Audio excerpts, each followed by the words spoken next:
আসসালামু আলাইকুম। আমি আপনাদের ভালোবাসার হৃদয় আজ আমরা এসেছি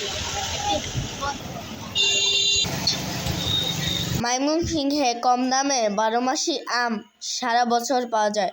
কাঁচা আম খুবই টক। আমরা টক আম দেখেই কিনতেছি আচার দেওয়ার জন্য। দেখুন, আমার হাতে হয়েছে আম। পানির দামে আম নিলাম।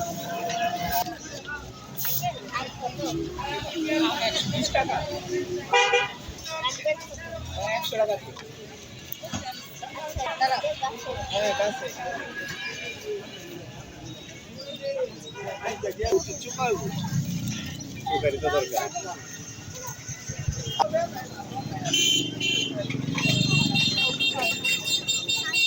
আমি না পেরে গেছি। ময়মনসিংহের হাট থেকে আজকের জন্য আবার দেখা হবে অন্য কোনো ভিডিওতে অন্য কোনো জায়গায়। ততক্ষণ আমাদের সঙ্গে থাকুন। আমাদের নতুন নতুন ভিডিও পেতে এটাও ইউটিউব চ্যানেল সাবস্ক্রাইব করুন।